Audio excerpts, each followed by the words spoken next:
आज आते हैं हम लोग आपके इस चैप्टर के बिल्कुल एंड में, जिसका नाम है सोप एंड डिटर्जेंट। सभी वाकिफ होंगे, कपड़े पहनते हैं, कपड़े गंदे होते हैं, धुलने के लिए मम्मी साबुन यूज करती हैं। आप खुद भी धुलते हो तो अच्छी बात है, मगर घर में जो भी धुलता है तो साबुन और कभी कभी आपने देखा होगा डिटर्जेंट। सोप क्या है और फिर डिटर्जेंट की जरूरत क्यों पड़ी? अगर सोप था ही तो डिटर्जेंट की जरूरत क्यों पड़ी? सोप की पूरी डेफिनेशन आपके सामने लिखी हुई है, याद रखिएगा। सिंपली हम लोग सोप का जो फार्मूला लिखते हैं ना बेटा, वो RCOON, यही फार्मूला लिख देते हैं। जहां पे ये R जो है ना, ये R अब एक कार्बन दो कार्बन से काम नहीं चलेगा, ये बहुत बड़ा मॉलिक्यूल होता है। ये मान के चलिए कम से कम C15 15 कार्बन। इवन एक सिंपल सा आपका फार्मूला मिला होगा, आप लोगों ने पढ़ा होगा, C17H35COONA, सोप का ये फार्मूला है। सोडियम स्टीयरेट, स्टीयरिक एसिड से कास्टिक सोडा की रिएक्शन कराई तो जो आपके हाई मॉलिक्यूलर वेट वाले मोनोकार्बोक्सिलिक एसिड होते हैं, जब उनकी रिएक्शन कास्टिक सोडा से यानी बेस से होती है तो जो कंपाउंड बनता है उसको कहते हैं सोप। मॉलिक्यूलर वेट बहुत हाई होता है किसका? कार्बोक्सिलिक एसिड जिनका जो लेते हैं, और रिएक्शन किससे? किसी बेस से, NaOH से करा दिया तो जो कंपाउंड साथ में वाटर बन जाता है, वाटर अलग हो गया, ये जो कंपाउंड पूरा बना ये आपका पूरा सोप है।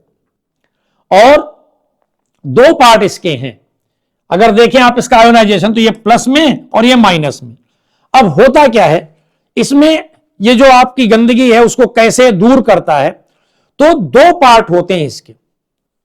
एक पार्ट होता है बेटा जिसे हम लोग कहते हैं हाइड्रोफिलिक, दूसरा पार्ट होता है जिसे कहते हैं हाइड्रोफोबिक। फिलिक का मतलब होता है लवर और फोबिक मतलब होता है हेटर।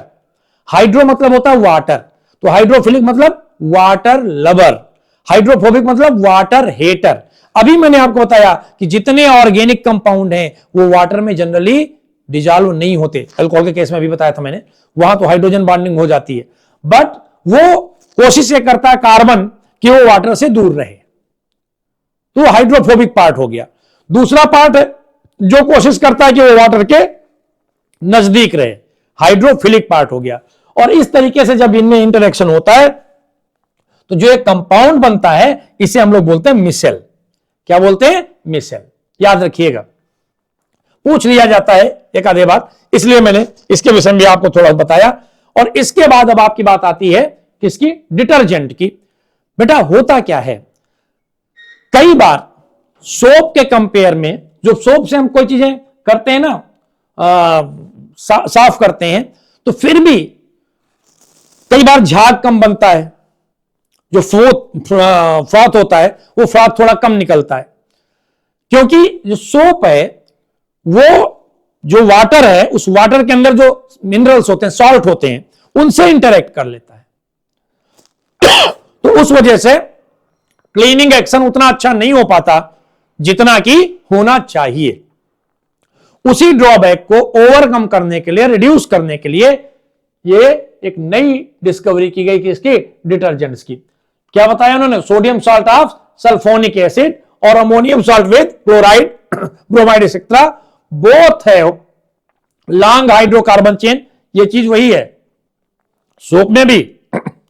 क्या होता था मैंने बताया ना, C17, C15, C13 and so on, इस तरीके से। और मैं भी अपने आप को रिहाइड्रेट कर लेता हूं।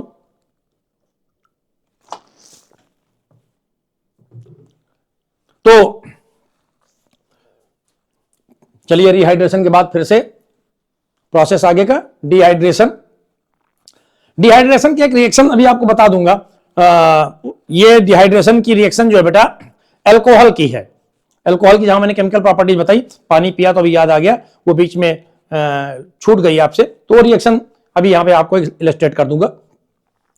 तो ये जो है बेटा डिटर्जेंट, मैंने कहा कि सोप के कंपेयर में ये ज्यादा यूजफुल होता है, क्योंकि इसका जो वाटर के अंदर जो हार्डनेस होती है उसके साथ इसका इंटरेक्शन जनरली नहीं होता, तो खर्चा भी आपका कम होता है और क्लीनिंग एक्शन भी सोप के कंपेयर में डिटर्जेंट का ज्यादा होता है। बस एक चीज बता के आपको इस टॉपिक को एंड करता हूं। मैंने अभी अभी आपका नाम आपको बताया, डिहाइड्रेशन, डिहाइड्रेशन और स्पेशली डिहाइड्रेशन ऑफ एल्कोहल्स। बेटा मैंने अभी थोड़ी देर पहले ही आपको बताया था, डी मतलब रिमूवल और हाइड्रेशन मतलब वाटर। तो जब वाटर मॉलिक्यूल रिमूव हो जाए तो डिहाइड्रेशन हो गया। जो आपके कोर्स में इथेनॉल है, देखिएगा CH3 CH2 OH, इसे अगर हम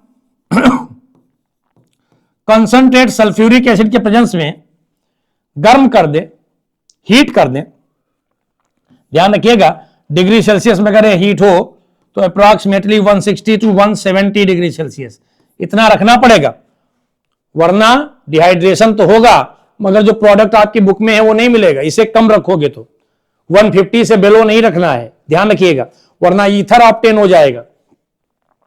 तो क्या होता है, यहां से H और यहां से ये तो गड़बड़ हो जाएगा भाई।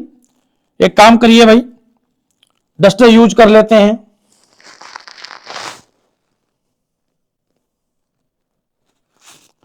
आइए, तो CH3 CH2 OH।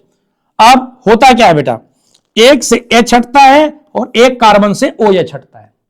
ये H और OH आपस में मिलकर क्या बना देते हैं, वाटर। तो वाटर अलग हो गया, और मैंने अभी बताया वाटर का अलग होना क्या कहलाता है, डिहाइड्रेशन। अब बचा क्या, थोड़ी देर पहले बताया था, शायद याद हो आप लोगों को, क्या कि अगर एटम्स या मॉलिक्यूल कोई अलग जा रहा है तो उनके बीच में बॉन्ड बढ़ेंगे।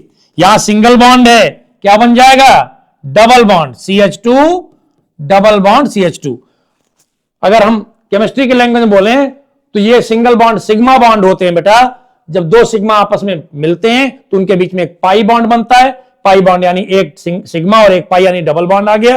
और इस तरीके से आपको इथेनॉल से इथीन, ये भी कन्वर्जन है, या कॉमन नेम एथाइलिन। इथेनॉल से इथाइलिन या एथीन आपको ऑब्टेन हो जाता है। तो ये मैंने आप लोगों को इसके विषय में बताया। अब आपका एक टॉपिक आ गया इसमें सैपोनिफिकेशन। अभी अभी बताया ही मैंने कि क्या होता है, कोई एस्टर हमने ले लिया और वो एस्टर का जब हाइड्रोलिसिस करा दें तो जो हमें कंपाउंड ऑब्टेन होता है यानी सोप मिलता है। मेन क्या मिलता है, सोप। उस प्रोसेस को हम लोग कहते हैं सपोनिफिकेशन यानी फॉर्मेशन ऑफ सोप।